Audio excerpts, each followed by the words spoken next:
ভোটের বাদ্যি বেজেছে অনেক আগেই। জোর কদমে প্রচারে নেমেছে বিভিন্ন রাজনৈতিক দল। রাজ্যের তৃণমূল সরকারকে উৎখাত করে ক্ষমতা দখলে মরিয়া বিজেপি। ২৬-এর বিধানসভাকে সামনে রেখে গেরুয়া শিবির তাই রাজ্যব্যাপী সরকারি ব্যর্থতার খতিয়ান তুলে ধরে চার্জশিট প্রকাশ করেছে।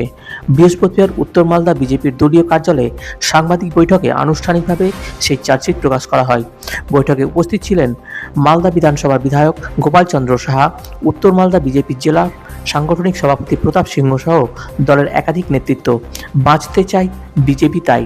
এই চার্জশিটে রাজ্যের বিভিন্ন ব্যর্থতার দিকগুলি তুলে ধরেন সভাপতি প্রতাপ সিংহ। তিনি অভিযোগ করেন, রাজ্য সরকারের ব্যর্থতার কারণে শিল্পের সর্বনাশ ঘটেছে। প্রায় ৭,০০০-এর মতো কারখানা পশ্চিমবঙ্গে বন্ধ হয়ে গেছে। বেশিরভাগ শিল্প কারখানা স্থানান্তরিত হয়েছে গুজরাট ও মহারাষ্ট্রে।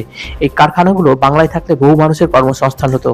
তিনি আরও অভিযোগ করেন, প্রতি বছর রাজ্য সরকার বিনিয়োগকারীদের নিয়ে যে শিল্প সম্মেলন করলেও লগ্নি প্রায় নেই বললেই চলে। অন্যদিকে মালদা জেলার গুরুত্বপূর্ণ একটি সমস্যা ভাঙন। এই বিষয়ে সরব হন বিধায়ক গোপাল চন্দ্র সাহা।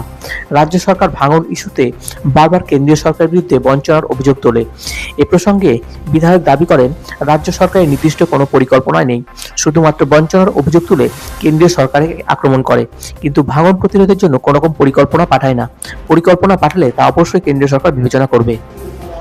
মূলত পশ্চিমবঙ্গের নাগরিক হিসাবে আমরা যা আশা করেছিলাম মমতা ব্যানার্জির নেতৃত্বে মা মাটি মানুষের সরকারের কাছে এবং সমস্ত পশ্চিমবঙ্গবাসী যা আশা করেছিল, কোনো একটা ক্ষেত্রে যেখানে সফলভাবে পশ্চিমবঙ্গে উনি প্রশাসনিক ব্যবস্থার মাধ্যমে আর কাজ করেছেন, এটা একটা হতাশা দেখা দিয়েছে সারা পশ্চিমবঙ্গ ব্যাপী।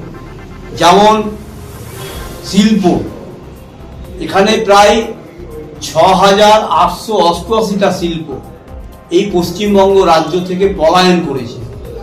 আর পলায়ন করার যে মূল বিষয়, সেটা আপনাদের মাধ্যমে আপনারা যেমন অবগত আছেন, সারা পশ্চিমবঙ্গে শিল্পপতিরাও কিন্তু অবগত আছেন।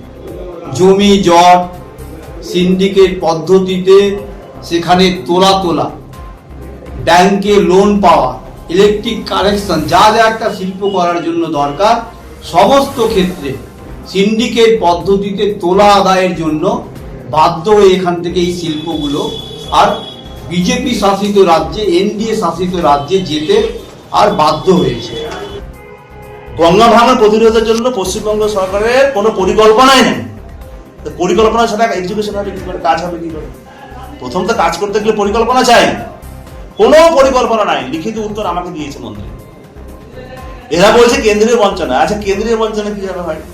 কেন্দ্রীয় তো প্রস্তাব পাঠাবে এরা, তবে না। যদি কেন্দ্র সেটা না দেয়, স্যাংশন না করে, তবে না বঞ্চনার কথা বলতে পারবো আমরা। কেন্দ্রের কাছে কোনো সুনির্দিষ্ট পরিকল্পনা নাই এদের। আমি চ্যালেঞ্জ করে আপনাদের মাধ্যমে বলতে চাই,